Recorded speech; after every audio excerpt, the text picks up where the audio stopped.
नमस्कार, स्वागत है आपका इंडिया न्यूज पे। सुबह के 10 बजे हुए हैं। मैं हूं आपके साथ रथ राकेश टंडन और मेरे साथ हैं सहयोगी निदा अहमद। शुरुआत करते हैं इस वक्त की बड़ी खबर। जी हां, कोविड लगातार बढ़ता जा रहा है। देश में 24 घंटे में आए हैं 2,34,000 नए केसेस।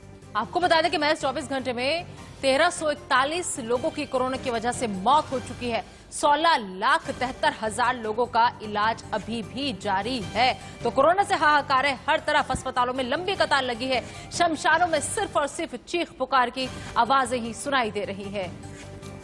हम लगातार आपको अपडेट्स दे रहे हैं कि कहां कहां कोविड में सर्च है, कहां कहां स्थितियां बेकाबू हो रही हैं, सरकार क्या कर रही है, कौन कौन सी नई वैक्सीन अप्रूवल के लिए दी जा रही है, ऑक्सीजन की कमी क्या है, सेंटर कैसे मदद कर रही है, कौन कौन से प्राइवेट प्लेयर्स हैं जो कि आए हैं आगे मदद करने के लिए। साथ ही साथ आपको 6 तस्वीरों से समझाने की कोशिश कर रहे हैं कि आज कोविड का कहर कैसा है। शमशान में लाशों के ढेर लगे हुए हैं। लखनऊ हो, भोपाल हो, प्रयागराज हो, छत्तीसगढ़ हो, ये सारी तस्वीरें आपको दिखाएंगे जहां लाशों की कतारें हैं। लगातार शमशान जो है वो जल रहा है, आग शांत नहीं हो रही। दूसरी तस्वीर आप देख रहे हैं, अस्पतालों में चीख पुकार मची हुई है। जिनके अपने खो रहे हैं कोविड की वजह से, या ज्यादा कहिए कि कोविड से ज्यादा बेइंतजामी की वजह से खो रहे हैं अपने आप को, अपने लोगों को, अपने करीबियों को, अपने परिवार वालों के। सिर्फ और सिर्फ चीख पुकारी कर रही है। एम्बुलेंस के जमावड़े लगे हैं शहरों में। साथ ही साथ कोरोना जो है वो कुंभ में भी उसने अपनी दस्तक दे दी है। 100 से ऊपर साधु संत पॉजिटिव पाए गए हैं। प्राइम मिनिस्टर मोदी ने बाकायदा इसको लेकर चिंता भी जताई है। रैलियों में लगातार नेताओं की भीड़ जा रही है, रोड शोज हो रहे हैं, बंगाल में प्रचार हो रहा है। लेकिन जो कोविड के केसेस हैं वो भी बंगाल में लगातार बढ़ रहे हैं। कोविड के लिए नाइट कर्फ्यूज लगाए गए हैं, पाबंदियां लगाई गई हैं, लेकिन बाजार में अभी भी आप देखेंगे तो आपको भीड़ की भीड़ नजर आ रही है जो कि सीधे सीधे दावत दे रही है कोरोना को। तो आपने ये तस्वीरें देखी और इन तस्वीरों के जरिए आप तक सिर्फ ये मैसेज पहुंचाने की कोशिश है इंडिया न्यूज की कि आप इस व्यवस्थित स्थिति से वाकिफ हो सकें। और जो सबसे बड़ी बात है वो ये कि लगातार हम अपील भी कर रहे हैं कि बेवजह घरों से बाहर मत निकलिए, मास्क का इस्तेमाल जरूर कीजिए, हाथ लगातार बार बार धोइए, सोशल डिस्टेंसिंग का आप लोग पालन कीजिए, क्योंकि ये तस्वीरें बेहद भयावह है, बेहद डराने वाली है। बात करिए जब एक N95 मास्क के लिए ही कितनी जगह चारों तरफ शोर होता था, तकलीफ होती थी। पीपीई किट्स के बारे में कितनी बातें होती थी। चारों तरफ वेंटिलेटर्स की कमी के बारे में लोग परेशान होते थे। हम सब प्रकार की परिस्थितियों के बारे में आज उससे लड़ने के लिए ज्यादा बेटर ढंग से इक्विप्ड हैं, कम से कम मेंटली, इंटेलेक्चुअली, मॉरली और अपनी करेज की दृष्टि से। शायद हमारे पास आज पहले के मुकाबले 1 साल क्योंकि हमने लड़ाई को लड़ा है, सक्षम तरीके से लड़ा है, आज हमारे पास उससे भी ज्यादा कॉन्फिडेंस है। कहां कहां हम लोगों के लिए सुविधाएं कॉम्प्रोमाइज ना हो, कोविड के लोगों के लिए भी ना कॉम्प्रोमाइज हो, और नॉन कोविड में जो कम से कम ऐसे लोग हैं जो कि किसी भी कीमत पे जो सर्विसेज कॉम्प्रोमाइज नहीं होनी चाहिए, व्हाटएवर द सिचुएशन में भी, वो भी हम कॉम्प्रोमाइज ना होने दें। उसके लिए हम आज की परिस्थिति में क्या उसमें अपने सिस्टम्स के अंदर क्या अमेंडमेंट्स कर सकते हैं, क्या सुधार कर सकते हैं, क्या रिफॉर्म्स कर सकते हैं। कभी कभी तो इमरजेंसी सिचुएशंस के अंदर जो हम मजबूरी में रिफॉर्म करते हैं वो ऐसे होते हैं कि जो शायद आने वाले समय के लिए हमें बेटर तरीके से काम करने के लिए भी मौका देते हैं।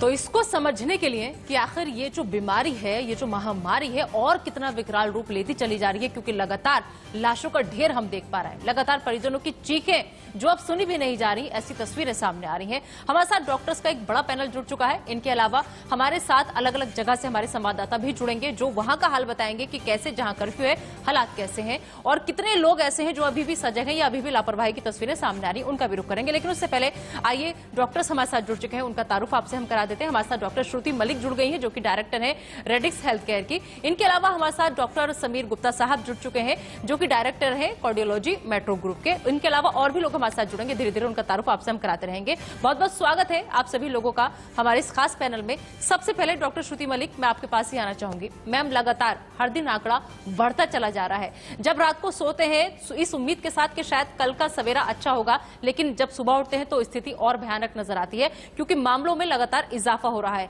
आज भी बेहद डराने वाले आंकड़े, इसे कैसे लिया जाए और आने वाले वक्त में जो ये सिचुएशन है एक डॉक्टर के लिहाज से आप कितने खतरनाक रूप में देख रही हैं? देखिए, जो अभी की सिचुएशन है वो बहुत ही गंभीर और चिंताजनक है, क्योंकि आप देख रहे हैं जिस तरीके से डेली केसेस बढ़ रहे हैं और डेथ्स भी बढ़ रही हैं। बट मैं यहाँ पे एक चीज आपको ये बताना चाहूंगी कि जब भी पैंडेमिक्स आते हैं तो ये हमेशा, अगर हम उनकी हिस्ट्री में भी जाए तो ये वेव्स में आते हैं और इस तरीके के इन्फेक्शन को कर्व करना थोड़ा मुश्किल हो जाता है। बट अभी क्या हो गया है, हमारे देश में जो म्यूटेंट वायरस आ गया है उसने हम सबको एक तरीके से सुपर स्प्रेडर बना दिया है। तो ये कहना बहुत ही मुश्किल है कि केसेस कितने बढ़ेंगे। बट हाँ, हम लोगों को हर तरह से अपने आप को जो है इस समय जो है वो सचेत होकर रखना पड़ेगा। हम, क्योंकि हमारे बच्चे वल्नरेबल हैं, हमारी यंग पॉपुलेशन वल्नरेबल है, और इस समय अगर आप देखेंगे तो बच्चों में और जो यंग पॉपुलेशन है उनमें ये ज्यादा बीमारी सामने आ रही है। और अभी हमारे 35% ऐसे हमारे देश की आबादी है जो 15 साल से छोटे बच्चे, जिनके लिए अभी वैक्सीन भी नहीं आई है। तो हम कैसे इस समय लापरवाही कर डॉक्टर श्रुति मलिक, आप भी बता रही हैं कि हाँ, छोटे बच्चों के लिए भी वैक्सीन अभी नहीं आई है। हमारे साथ डॉक्टर MC मिश्रा भी जुड़ गए हैं, पूर्व निदेशक एम्स के। बहुत स्वागत है डॉक्टर साहब आपका इंडिया न्यूज पर। और ग्राउंड से भी हमारे साथ प्रीति सोमपुरा है, मुंबई से अजय जांडियाल हमारे साथ जम्मू से जुड़े हैं, साथ ही साथ दिल्ली यूपी बॉर्डर से ऐश्वर्या जैन जुड़े हुए हैं। सीधे पहले मुंबई चलते हैं प्रीति के पास। प्रीति, ऑक्सीजन के लिए लेटर्स लिखा गया था, रेलवे कोचेस की आवश्यकता थी ऑक्सीजन ट्रांसपोर्ट करने के लिए, वो सब तो स्वीकृति हो गई। मुंबई का हाल क्या है? कोविड दर क्या कह रहा है? पेशेंट्स कितने हैं? तैयारी क्या है राज्य की?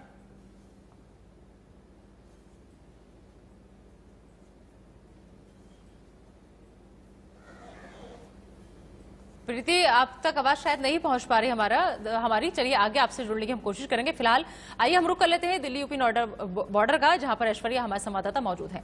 ऐश्वर्या, दिल्ली में कल रात से कर्फ्यू की शुरुआत हो चुकी है, सोमवार सुबह तक ये चलेगा वीकेंड कर्फ्यू।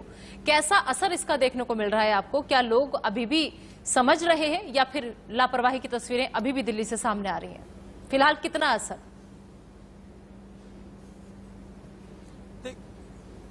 आज सुबह का वक्त है और पहला दिन है वीकेंड कर्फ्यू का। लोगों को पता है कि वीकेंड कर्फ्यू दिल्ली के अंदर लगाया गया है और सिर्फ आवश्यक सुविधाएं से जुड़े लोग ही घर से बाहर निकल सकते हैं। जिनके पास वीकेंड कर्फ्यू पासेस होंगे वो ही घर से बाहर निकल सकते हैं। इस बात का बार बार ट्विटर पर दिल्ली पुलिस के द्वारा, दिल्ली सरकार के द्वारा आह्वान भी किया जा रहा है। इस वक्त मैं तस्वीरें आपको सबसे पहले दिखाना चाहूंगा। ये दिल्ली नोएडा का बॉर्डर है और आप देख सकते हैं, देखिए पुलिस के जवान यहाँ पर तैनात है। हर एक उस गाड़ी को चेक किया जा रहा है जो नोएडा से दिल्ली की तरफ जा रहा है कि क्या उनके पास वीकेंड कर्फ्यू पास है या नहीं, और अगर उनके पास ये पास है तभी उनको आगे जाने की यहाँ से इजाजत दी जा रही है।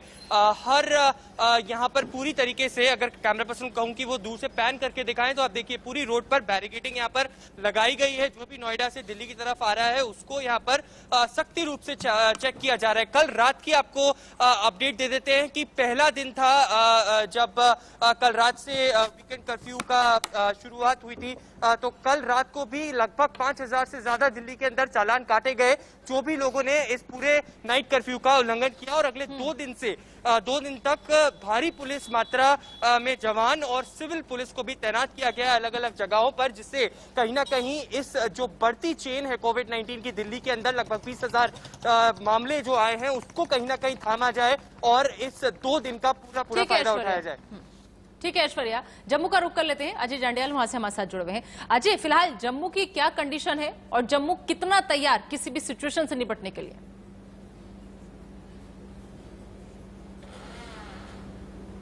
देखिए, जम्मू में भी सिचुएशन जो है वो ज़्यादा अच्छी नहीं है और मेरे पीछे अगर आप ये तस्वीरें देखेंगे तो आप उससे अंदाज़ा लगा सकते हैं कि आखिरकार किस तरीके से अब लोगों को लगने लगा है कि कोरोना जो है वो कहीं भी हो सकता है। क्योंकि आप देखें तो हर रोज जिस हॉस्पिटल में, गवर्नमेंट गांधीनगर हॉस्पिटल जो है, यहाँ मैं खड़ा हूं तो यहाँ पर भी हर रोज जो है 400 के करीब टेस्ट होते हैं और उसमें कई मामले जो है वो पॉजिटिव आ रहे हैं। कल भी 1144 मामले यहाँ पर पॉजिटिव आए थे। मेरे साथ अगर यहाँ की तस्वीरें भी साथ साथ आपको बताऊं, ये अभी कोविड टेस्टिंग यहाँ पे चल रही है जिसमें RT-PCR और जो रैपिड है वो दोनों हो रहे हैं। मेरे साथ इस वक्त यहाँ इंचार्ज जो हैं इस लैब टेस्टिंग के वो हैं मोहन सिंह जी, उनसे बात करते हैं। मोहन जी, ये बताइए कि कितने टेस्ट यहाँ पे रोज आ रहे हैं और कितने % जो है पॉजिटिव निकलते हैं केस? RT-PCR कम से कम 150-200 के बीच में आ रहे हैं, तो जो रैपिड है वो 250 और 320 के आ रहा है।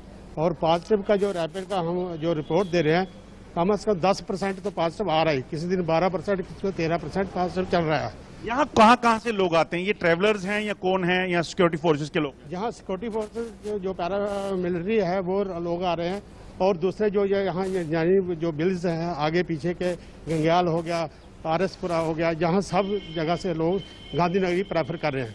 क्योंकि जहाँ प्रॉपर जो है हम रिटर्न में रिपोर्ट दे रहे हैं, और वो रिपोर्ट जो है वो हमारे टेक्नीशियन देखते हैं, उसके बाद हमारे पैथोलॉजिस्ट भी उस पर नहीं रखे हुए हैं, तो अच्छी रिपोर्ट दे रहे हैं, तभी लोग ज़्यादा यहाँ आ रहे हैं। ये समझिए आप इस चीज को कि 10% जो है पॉजिटिव केसेस का आना वो बताता है कि कहीं ना कहीं चिंताएं बढ़ी हैं। ये मामले आपको बताऊं, 1 महीने पहले तक इनकी संख्या सिर्फ 20 से 25 होती थी प्रतिदिन, और जो अब जो है 1100 या 1200 के करीब पहुंच गई है। मौतें जो हैं, लोग 3 से 4 मौतें हर रोज यहाँ जम्मू कश्मीर में भी होना शुरू हो गई हैं, तो चिंताएं बढ़ी हुई हैं। प्रशासन की तरफ से अब लॉकडाउन लगाया जाता है, नहीं, ये ध्यान, ये कहीं ना कहीं देखा जाएगा। अस्पतालों की अगर बेड्स की बात ठीक है अजय, आपने दिखाया कैसे टेस्टिंग चल रही है, लोग कतारों में खड़े हैं, टेस्ट करवा रहे हैं, और इस वक्त टेस्टिंग की रिपोर्ट्स भी जो निदा है वो लेट आ रही है। लगभग 46 घंटे लग रहे हैं टेस्टिंग के लिए। एक बार मुंबई चलते हैं। प्रीति, मुंबई का हाल क्या है? जो तस्वीरें आ रही हैं शमशान घाटों से, कब्रिस्तान से, हॉस्पिटल्स में बेड नहीं है, ऑक्सीजन की कमी है। आपने कई तस्वीरें ऐसी भेजी जो बिल्कुल दिल को झंझोर देने वाली थी। देखिए, आज सुबह की ताज़ा तस्वीरें हैं हमने आपको भेजी है, जिसमें साफ तौर पे दिखाई दे रहा है किस तरीके से टेस्टिंग कराने के लिए, कोविड टेस्टिंग के लिए जो है लोगों की लंबी लंबी कतारें जो है टेस्टिंग सेंटर के बाहर लगी है। हालत इतनी ख़राब है कि महाराष्ट्र में जो है कई जगह पर जो है सरकार ने अभी जो है 5 स्टार्स जितनी होटल्स है उन सभी होटल्स को जो है कन्वर्ट कर दिया है, और साथ में ही जो है सरकार ने जो जितने भी वेडिंग हॉल्स है उनको भी कोविड सेंटर में कन्वर्ट कर दिया है। अगर बात करें तो ना सिर्फ मुंबई में ये हाल है, बल्कि पूरे महाराष्ट्र के नासिक, नागपुर, औरंगाबाद, जालना, परभनी, अमरावती, ये वो डिस्ट्रिक्ट है जो सबसे ज़्यादा प्रभावित हुए हैं। अगर बात करें नागपुर की, तो नागपुर में ही एक दिन में लगातार 7 से 8 हज़ार जितने केस आ रहे हैं। 3,000 से ज़्यादा केस जो है नासिक में आ रहे हैं। मुंबई में 10,000 से ज़्यादा केस आ रहे हैं, और मुंबई से सटे नवी मुंबई, थाने, वसई, विरार में भी यही हाल है। अस्पताल में जगह नहीं है, वेंटिलेटर की दिक्कत महसूस की जा रही है, और साथ में ही ऑक्सीजन सप्लाई जो है उसकी भी कमी अब बरतने लगी है। तो आपको तस्वीरें लगातार हम दिखा रहे हैं, जगह जगह से हमारे रिपोर्टर्स हमारे साथ मौजूद हैं जो ग्राउंड जीरो से आप तक रिपोर्ट पहुंचा रहे हैं कि कहां पर क्या हाल है। दिल्ली का हाल आपने जाना, जम्मू का हाल आपको हमने बताया। इसके अलावा डॉक्टर्स का पैनल भी लगातार हमारे साथ मौजूद है। आइए एक बार फिर से हम डॉक्टर्स का रुख कर लेते हैं। डॉक्टर समीर गुप्ता जो कि डायरेक्टर हैं मेट्रो ग्रुप के, इनका रुख कर लेते हैं। डॉक्टर समीर गुप्ता, सबसे पहले मैं आपसे एक चीज समझना चाहूंगी सर, कि ये जो स्ट्रेन है, ये जो नए लक्षण अब नजर आ रहे हैं, वो पहले के मुकाबले और कितने खतरनाक हैं, या पहले के मुकाबले हम देख रहे हैं कि जो आंकड़ा है जितनी तेजी के साथ बढ़ रहा है, ऐसे में कौन कौन से वो जरूरी एहतियाती कदम है जो हमारे लिए शुरुआती उठाने बहुत जरूरी हैं, और कैसे हम ये पता कर पाए कि हमें कोरोना के लक्षण हैं या नहीं है? क्योंकि आजकल हम देख रहे हैं कि RT-PCR टेस्ट तक में ये जो नया वायरस है ये पकड़ में नहीं आ रहा है सर, तो कैसे हम एहतियाती कदम उठाएं? ये एक देख रहे हैं जो लोग देख रहे हैं, ये वही सिचुएशन है जो आज से 1 साल पहले न्यूयॉर्क में, इटली में देखी थी, और हम लोगों ने सोचा था कि ये भारत में ना हो, इसके लिए हमें सारी सावधानियां। PCR team, doctor Sameer Gupta का थोड़ा ऑडियो लेवल बढ़ा दीजिए। तो ये जो हम लोग अभी देख रहे हैं भारत में, जिस तरह से आंकड़े हैं, अस्पताल भरे हुए हैं, ये सब चीजें जो हम लोग देख रहे हैं, हमें यही चीज का डर था आज से 1 साल पहले, क्योंकि हमने ये चीज इटली में देखी थी, फ्रांस में देखी थी, अमेरिका में, न्यूयॉर्क में देखी थी, और हम लोग एकदम घबरा गए थे और सतर्क हो गए थे, और आज हमारे सामने उधर ही बैठे हुए हैं। अब ये जो स्ट्रेन है, जो स्ट्रेन की म्यूटेशन हुई है, इसके बारे में हमें टोटल अभी नॉलेज नहीं मिली है, लेकिन हमें कुछ चीजें मालूम है। एक चीज जो मालूम है, इसकी इन्फेक्टिविटी जो है वो ज्यादा है। इन्फेक्टिविटी का मतलब ये होता है कि अगर एक आदमी को होता है तो वो कितने लोगों को फैला सकता है। जो पिछला वायरस का स्ट्रेन था उसका हमें इन्फेक्टिविटी मालूम था, 1.5 से 2 लोग हैं, यानी कि अगर एक आदमी को होता है तो वो लगभग 1.5 से 2 लोगों को ये इन्फेक्शन पहुंचा सकता है। जो करंट स्ट्रेन है इसके बारे में हमें टोटली अभी ये नंबर सामने नहीं आया, लेकिन हमें ये लगता है कि ये स्ट्रेन ज्यादा इन्फेक्टिव है, यानी कि अगर एक आदमी को होगा तो वो 2 से ज्यादा लोगों को भी इन्फेक्ट कर सकता है। इसलिए आज की तारीख में हम लोग देख रहे हैं कि पूरे घर में कोविड फैला हुआ है। 8 लोग घर में, 6 लोग घर में, 2 लोग घर में, जितने भी लोग हैं सबको कोविड एक तरह से फैल जाता है आग की तरह। द सेकंड पॉइंट इज ये वायरस कितना गंभीर है पुराने स्ट्रेन के मुकाबले में। देखिए, जो पुराना स्ट्रेन था उसमें काफी हद तक लोग, हमारा रिकवरी रेट काफी हाई था। अभी ये स्ट्रेन कंपैरेटिवली नया है, हमें इसके बारे में टोटल इंफॉर्मेशन। बिल्कुल डॉक्टर साहब, यही एक बड़ी चीज है जो आप बता रहे हैं कि क्या इसका इन्फेक्शन रेट है, कितने लोग को इन्फेक्ट करता है, कितने दिन तक रहता है, किन किन सामानों पर कहां तक रहता है, इसके बारे में नहीं पता। लेकिन हाँ, ये इंपॉर्टेंट चीज आपने बताई कि जो स्ट्रेन इटली वाला था लगभग वैसा ही खतरनाक डेंजरस स्ट्रेन है। आप भी हमारे साथ रहिए, श्रुति मलिक भी हमारे साथ हैं और समीर गुप्ता भी हमारे साथ हैं। हम कुछ ग्राफिक्स के जरिए आपको समझाना चाहते हैं कि आखिर कोविड का ये जो नया संक्रमण है इससे आदमी कैसे परेशान है, इसके बारे में कुछ जानकारी आपको देते हैं बहुत जल्दी से कि आखिर ये संक्रमण क्या है। जी हाँ, प्रमुख हेल्थ रिसर्च जर्नल लैंसेट ने जो दावा किया है उसको आप समझिए और कहा है कि कोरोना वायरस हवा के जरिए तेजी से फैला यानी एयरबॉर्न हो गया है। 3 देशों के एक्सपर्ट्स को भी इसके पुख्ता सबूत मिले हैं। और नए दावे के मुताबिक आपको एक चीज और बता दें यहाँ पर कि एक कार्यक्रम में एक कोरोना संक्रमित व्यक्ति शामिल हुआ और उसने 53 लोगों को संक्रमित कर दिया। स्टडी में पता चला है कि लोग तो आपस में संपर्क में भी नहीं आए थे और ना ही उनकी मुलाकात हुई थी। ऐसे में निश्चित तौर पर हवा से वायरस फैला, तभी ये लोग इन्फेक्ट हुए। रिसर्च में और क्या है, रिसर्च में है बताया गया है कि खुली जगहों के बजाय बंद जगहों में संक्रमण ज्यादा तेजी से फैल रहा है, यानी जो क्लोज्ड है, इंडोर्स है, वहां तेजी से फैल रहा है। बंद जगहों को हवादार बनाकर संक्रमण को कम किया जा सकता है, यानी अगर वेंटिलेशन होगा संक्रमण कम होगा। रिव्यू क्या कहता है? रिव्यू कहता है कि साइलेंट ट्रांसमिशन भी वायरस के फैलने में मददगार रहा। इसके अलावा आपको बताएं कि 40% वायरस ट्रांसमिशन ऐसे लोगों से हुआ जिनमें कोई लक्षण ही नहीं था। ये तमाम जानकारी है, रिसर्च के मुताबिक दावा किया गया जो आपको हम समझा रहे हैं। पूरी दुनिया में इन बिना लक्षण वाले लोगों ने वायरस को फैलाया है क्योंकि ये लोग पकड़ में ही नहीं आए।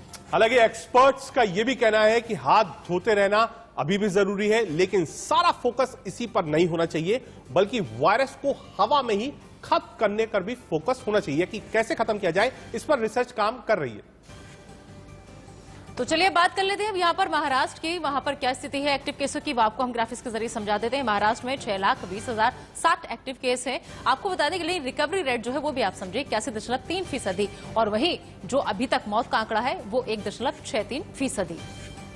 पिछले 24 घंटे तक आपको बता दें 61,695 हैं। कुल 36,39,855 केसेस आए, 349 की मौत हो गई है। कुल आंकड़ा मौत का लगभग 58,133 है। तो आपने महाराष्ट्र के हाल जाने। राज्यों में 24 घंटे में कोरोना का तांडव कैसे कहर मचा रहा है ये भी आप समझ लीजिए। राज्यों में 24 घंटे में कोरोना का तांडव, जो मौत हुई है अकेले दिल्ली में 141 हुई है, केस 19,486 सामने आए। महाराष्ट्र का जिक्र हमने पहले भी किया, 63,729 मामले, 398 लोगों की मौत हो चुकी है। उत्तर प्रदेश में भी इस बार दस्तक दी है कोरोना ने। 27,360 एक्टिव केसेस हैं, एक दिन में आए हैं, 103 की मौत हुई है। कर्नाटक 14,860 केसेस, 78 की मौत। छत्तीसगढ़ में 14,912 नए मरीज, 138 की मौत। बिल्कुल। और इसके अलावा चलिए अब आपको समझाते हैं कि सिर्फ 16 दिन में 22 लाख मरीज मिले हैं। कहां, कैसे, कौन सी तारीख को? आपको बताया कि दरअसल 31 जनवरी वो तारीख जब 4,52,000 मामले सामने आए। इसके बाद 28 फरवरी 3,44,000 मामले सामने आए और 31 मार्च को 10,96,000 मामले सामने आए। तो आंकड़ा देखिए कैसे तेजी के साथ बढ़ता चला गया। 16 अप्रैल को 22 लाख के ऊपर लोग सामने आए। हमारे साथ पैनल मौजूद है, पैनल से बात करेंगे और समझने की कोशिश करेंगे कि क्या ये एयरबॉर्न हो गया है, क्या हवा में फैल चुका है, ये आपको समझाने की कोशिश करेंगे। एक बड़ा पैनल हमारे साथ है, एमसी मिश्रा है, पूर्व निदेशक एम्स, श्रुति मलिक डायरेक्टर रेडिक्स है, वो भी हमारे साथ है, समीर गुप्ता भी है। एमसी मिश्रा साहब, मुझे लगता है कि संपर्क नहीं है, हम वापस चलेंगे, एक बार श्रुति के पास चलते हैं। डॉक्टर श्रुति, ये जो लैंसेट की रिपोर्ट आई है, इसकी चर्चा तेज है कि एयरबॉर्न हो चुका है, हवा में फैल चुका है। अब तक हालांकि भारतीय जो एजेंसीज हैं, चाहे वो आईसीएमआर हो, डीजीसीआई हो, अब तक इसकी पुष्टि नहीं करी है, हेल्थ मिनिस्ट्री ने भी इसकी पुष्टि नहीं करी है। लेकिन अगर लैंसेट कह रहा है और रिसर्च बता रही है कि एयरबॉर्न हो गया है, तो क्या माना जाए कि भारत में भी इस वक्त ये वायरस एयरबॉर्न हो चुका है? ये वायरस जो है, मैं इसके बारे में आपको एक चीज ये बता दूं कि इस समय जो ये स्टडीज आई है वो ये कह रही है कि जो वायरस होता है उसके ऊपर ना एक स्पाइक होती है। पहले मैं आपको एक बेसिक समझाऊं कि ये इस समय इन्फेक्टिविटी रेट इतना बढ़ा क्यों है। जो स्पाइक होती है उसमें एस जीन होती है जिसमें अमाइनो एसिड्स होते हैं। ये अमाइनो एसिड्स देखे गए हैं कि बड़े ह्यूमन फ्रेंडली हो गए हैं। Human friendly in the sense, अगर आप देखेंगे कि पिछले 3 हफ्ते में, अगर हम ये होली के बाद से बात करें, तो एकदम से शार्प राइज हुए केसेस में। इसका मतलब इसका जो अडहेशन है, जो चिपकने का एक जरिया है, वो ज्यादा बढ़ गया है हमारे शरीर के एस रिसेप्टर्स से, जिसकी वजह से ये बहुत जल्दी वायरस फैल रहा है। इसलिए हमें इस चीज को कव करना है। और अभी जो रिसर्च, ऑब्वियसली वो रिसर्चेस काफी हद तक सही होंगी, क्योंकि जो इन्फेक्टिविटी रेट है वो पहली वेव में इतना ज्यादा दिखा ही नहीं था जितना सेकेंड वेव में दिखा है। तो ये हो सकता है, काफी हद तक चांसेस है कि एयरबॉर्न हो, बट फिर भी there has to be more research before हम लोग ये चीज क्लेम कर सके कि 100% एयरबॉर्न है। दूसरी चीज ये है कि अगर आप देखेंगे जो शार्प राइज, आप देखिए 16 अप्रैल की बात कर रहे थे, अभी आपने डेटा दिखाया कि 22 लाख केसेस हो गए थे। आप देख रहे हैं डेली हमारे जो इंक्रीज हो रहा है, ये पिछली वेव के मुताबिक ऑलमोस्ट 10 से 11 गुना है। इसका मतलब कि इस समय अडहेशन इस वायरस का ह्यूमन बॉडी के साथ जितना ज्यादा हो रहा है, वो ऑब्वियसली ये चीज प्रूव करता है कुछ हद तक कि ये एक एयरबॉर्न वायरस है और हम सबको अपने आप को प्रॉपर प्रोटेक्ट करके चलना है। जी, तो ये बिल्कुल एक नया दावा, और ये डॉक्टर श्रुति भी कहती नजर आ रही है कि हवा में फैल चुका है ये वायरस और अब बेहद एहतियाती कदम उठाने की हमें जरूरत है और बेहद सतर्क रहने की जरूरत है। डॉक्टर समीर गुप्ता लगातार हमारे साथ जुड़े हुए हैं। डॉक्टर समीर गुप्ता, जिस तरीके से मरने वालों का आंकड़ा लगातार बढ़ रहा है, देश में 2 लाख से ज्यादा नए केस सामने आ चुके हैं, मरीज अस्पताल में अपने इलाज का इंतजार कर रहे हैं, ऐसे में नहीं लगता कि स्वास्थ्य सेवाओं की तरफ भी बहुत ध्यान देने की जरूरत है? जो कमियां हैं, 1 साल बीत चुका है, लेकिन हम आज भी 2020 में ही खड़े हैं सर। उस वक्त भी ये तमाम दिक्कतें आई थी। ऐसे में स्वास्थ्य सेवाओं में कौन कौन सी जरूरी चीजें हैं जिन्हें तुरंत करना बेहद जरूरी है? अगर हम इनको हम 2-3 कैटेगरी में डिवाइड कर सकते हैं। होता है इंफ्रास्ट्रक्चर, यानी कि जिन दवाइयां, ये चीजें अपडेट करना तो आसान है क्योंकि ये इंफ्रास्ट्रक्चर की चीजें हैं। तो अगर हम हम एक आत्मनिर्भर देश बनने की तरफ जा रहे हैं, अगर हम देखेंगे तो लास्ट ईयर अगर आपको याद होगा तो स्टेडियम में बेड लगाए थे, सब जगह बेड लगाए थे, बैंक्वेट हॉल में बेड लगाए थे। तो ये चीज एक है, इसको करना आसान है।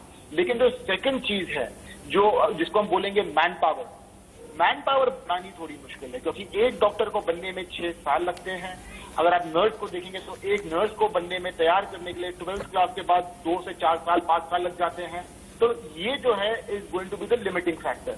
लेकिन इस केसेस में भी हम लोग अपने जो पैरामेडिकल स्टाफ है उनको इक्विप कर सकते हैं, उनके लिए कोशिश करा सकते हैं कि जल्द से जल्द क्रैश कोर्स में एटलीस्ट वो बेसिक मेडिकल सर्विसेज दे पाए। ऑक्सीजन लेना, ब्लड लेना, इंजेक्शन लगाना, एक नर्स की सुपरविजन में, कि जो एक नर्स जो आज की तारीख में शायद 4-5 नर्स पेशेंट को देखती है, डिपेंडिंग अपॉन वार्ड है या आईसीयू है, वो शायद 10-15 को देख ले।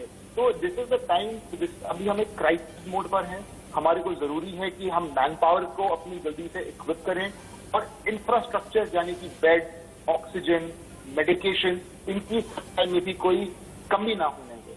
बिल्कुल, बहुत जरूरी है और ये सुनिश्चित करना ही होगा किसी तरह की कोई कमी ना हो, क्योंकि ऐसे वक्त में सबकी निगाहें सिर्फ और सिर्फ अस्पताल और डॉक्टर्स पर ही टिकी होती है और वैसे भी डॉक्टर्स को भगवान कहा जाता है और ऐसे वक्त में डॉक्टर की भूमिका बेहद अहम हो जाती है। आप सभी मेहमान हमारे साथ बने रहिए। फिलहाल एक छोटे से ब्रेक के लिए हमें यहाँ पर रुकना होगा, लेकिन ये तमाम रिपोर्ट्स दिखाना और ये सब कवरेज करना, डॉक्टर्स का पैनल बुलाना, जगह जगह अपने रिपोर्टर्स खड़ा करना, सिर्फ और सिर्फ इंडिया न्यूज का मकसद ये है कि आप लोग किसी भी तरह से पैनिक ना हो और आप तक सही जानकारी हम ऐसे वक्त में आपके साथ खड़े होकर आपकी आवाज बनकर आप तक पहुंचा सकें। फिलहाल एक छोटा सा ब्रेक, लेकिन ब्रेक पर जाने से पहले एक नजर इस वक्त की हेडलाइंस पर।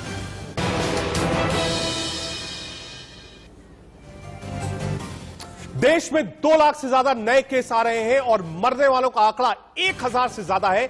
मरीज अस्पताल में अपने इलाज का इंतजार कर रहे हैं। और तो और आलम यह है कि दाह संस्कार के लिए मृतकों के परिजनों को लंबा इंतजार करना पड़ रहा है, लेकिन बावजूद इसके लाशों का अंबार और लाशों का ढेर बहुत कुछ कह रहा है। देखिए,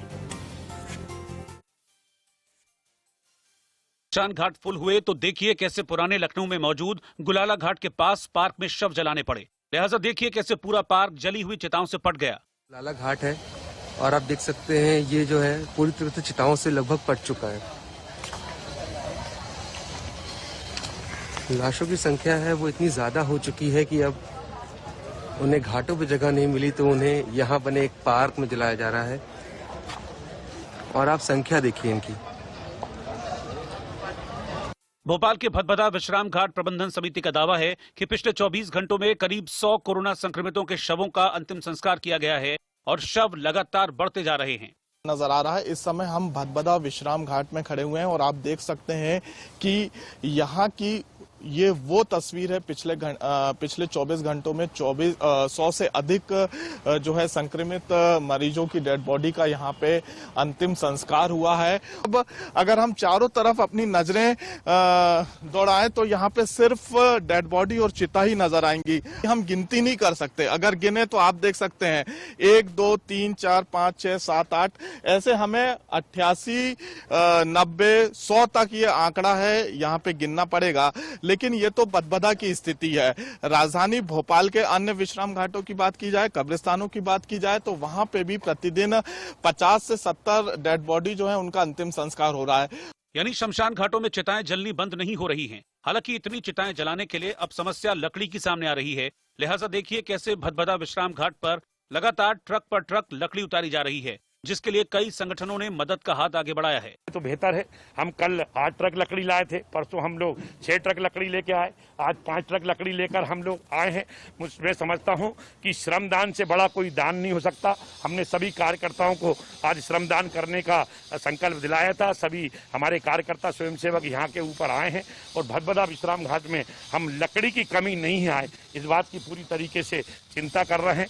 भोपाल में जहां शमशान फुल हैं तो वैसा ही कुछ हाल कब्रिस्तानों का भी है। एक के बाद एक कब्रें खोदी जा रही हैं और कोविड प्रोटोकॉल से शवों को दफनाया जा रहा है। अब कर्मचारी जो हैं वो कम पड़ते हुए नजर आ रहे हैं कब्रिस्तानों में।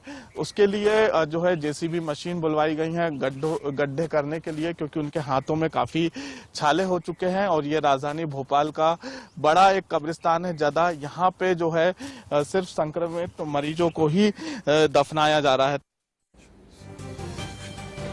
लाशें हैं चारों तरफ, कब्रिस्तान भी भरे हुए हैं, शमशान घाट भी लगातार जल रहे हैं, ठंडे होने का नाम नहीं ले रहे हैं।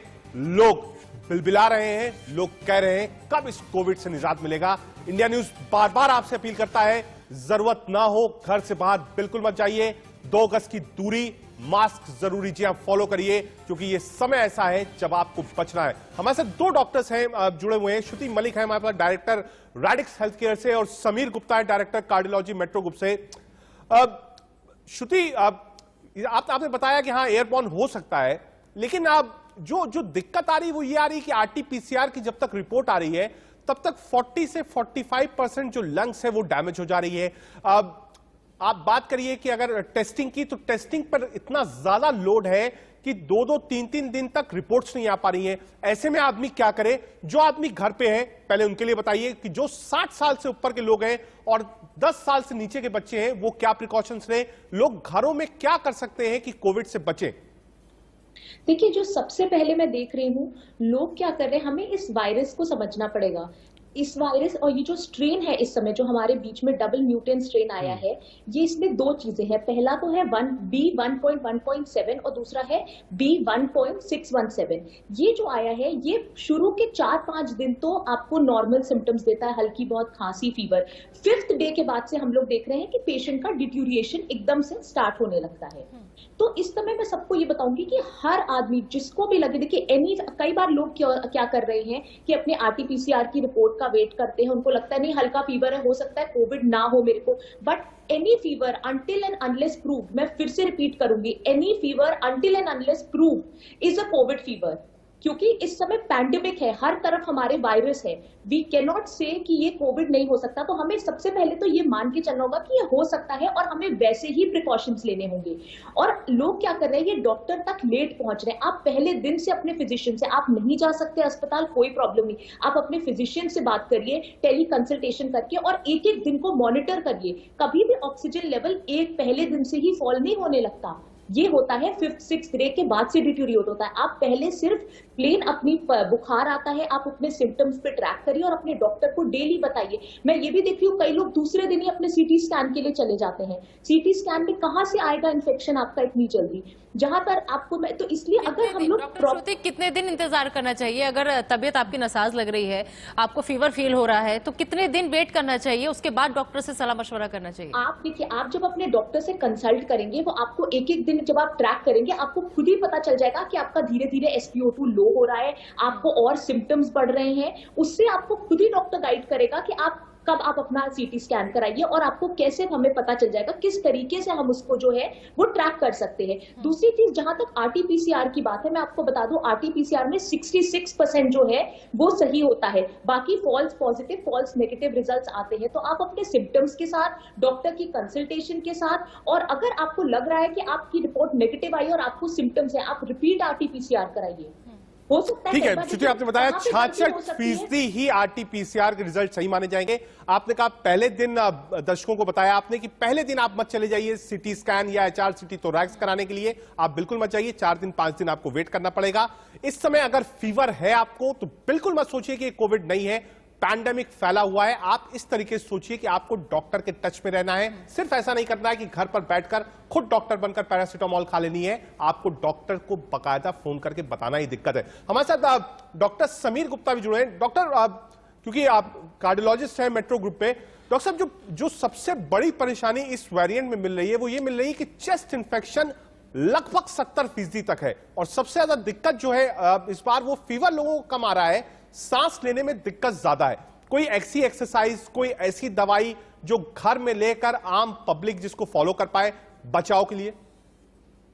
देखिए, ये जो सेकंड हमारा जो ये म्यूटेंट आया है, जैसे कि हमारे डॉक्टर साहब ने बताया, ये थोड़ा अलग है और थोड़ा इन्फेक्टिव है और इन्फेक्शन का मतलब ज्यादा लोगों को भी हो रहा है और ज्यादा गंभीर भी कर रहा है लोगों को इस बार।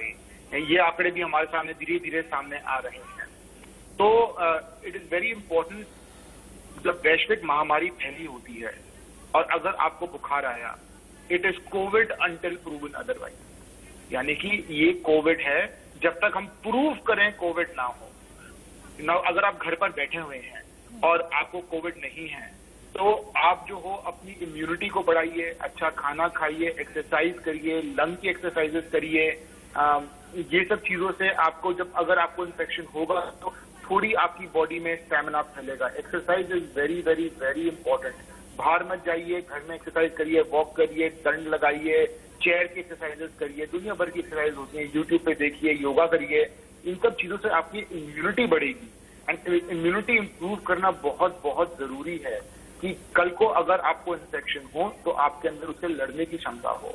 ये चीज हमने हार्ट के पेशेंट्स में भी देखी है, not just for Covid but for other things, कि अगर 2 लोगों को हार्ट अटैक हुआ, एक हुआ पतला आदमी जो एक्सरसाइज नहीं करता और दूसरा हुआ जो मोटा आदमी लेकिन एक्सरसाइज करता है, दोनों लोगों को हार्ट अटैक अगर हुआ तो वो जो मोटा आदमी जो एक्सरसाइज करता है, जिसका स्टैमिना अच्छा है। डॉक्टर समीर, आपकी ये बात हमने समझी और उम्मीद है कि आप जो ये बातें बता रहे हैं हमारे दर्शक भी समझ पाए। डॉक्टर समीर और डॉक्टर श्रुति लगातार हमारे साथ बने हुए हैं, लेकिन इस बीच ऐसे में ये समझना बेहद जरूरी हो जाता है कि आखिर आपको कब, अगर महसूस हो रही है जरूरत, तो कब आपको टेस्ट कराना चाहिए और कब इसकी जरूरत नहीं है। कुछ ग्राफिक्स हमने तैयार किए, उनके जरिए आपको समझाते हैं कि कब कराएं और कब जरूरत नहीं है आपको। दरअसल अगर बुखार, बदन दर्द आपको है तो कोरोना का लक्षण के बिना भी ये आपको हो सकता है।